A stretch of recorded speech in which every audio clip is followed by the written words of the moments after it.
investments really generate income for you. And so why do you have to invest? If you have to invest, you have to invest in line with, for your financial security. Because if you're protecting something, how do you, what is the yardstick? So financial security, any costly life event that you may have, there could be a major health crisis that you can get, or home destruction, or something as recent as COVID. Did everybody imagine, or did anybody imagine that what could happen?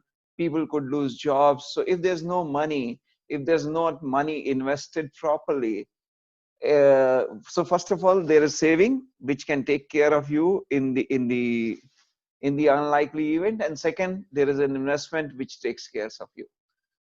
If I may also add, it provides you financial independence, because then you can you don't have to depend on others. So any hardship, if it comes, you have enough money to pay for your needs and wants that you may have, for, I mean, these days, groceries or other things, or healthcare. I mean, I'm told suddenly the healthcare has jumped, the expenses have jumped through the roof, because and there are more people sick, and there it's a kind of a demand and supply situation. So that is also, it takes care. If I also say that you have to build your wealth eventually, because in the initial part of your career, you're growing, you're also growing up the ladder. Chances are that your money will keep, your salary or your returns on the business will keep increasing. uh, Over a period of time, what happens is that you are not able to retain the same enthusiasm, keep the same hard work. And maybe once you are able to retire, what happens if you don't have sufficient money? You become dependent on somebody.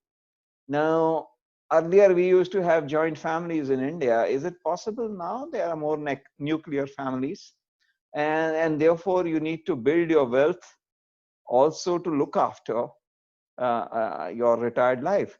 Uh, the longevity is increasing. If you go back by 1951 census, the life expectancy was much lower, and the life expectancy now, with the improved healthcare systems and other things, has become much better.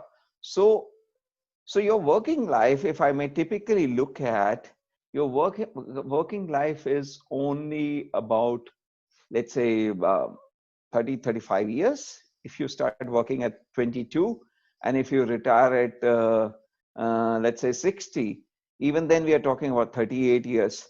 But first 22 years, of course, your parents may or may not look after you, but at least expected is that they would. And typically past 60, if your life expectancy is 80, you are talking about 20 years. And those 20 years you have to really look at. If I may also add that you have to attain your financial goals. We have different goals, and each one may have,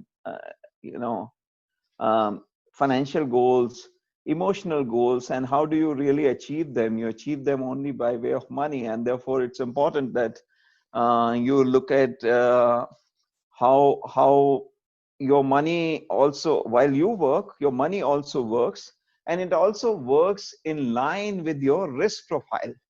Because I always say, investing does not mean invest into everything that comes your way. Investing does not mean that somebody you meet and tells you, okay, go and invest in such and such thing. You have to really look at that. Are you able to sleep right or tight at night?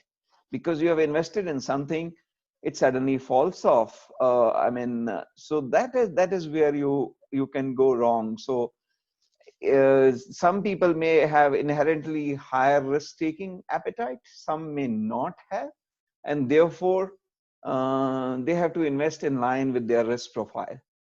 And here we look at, we do a lot of psychological tests, even when a client comes in and asks, okay, how, what do you understand by money, what are they wanting to do it, and if anything falls, let's say 20% of their portfolio or 25%, how would they feel?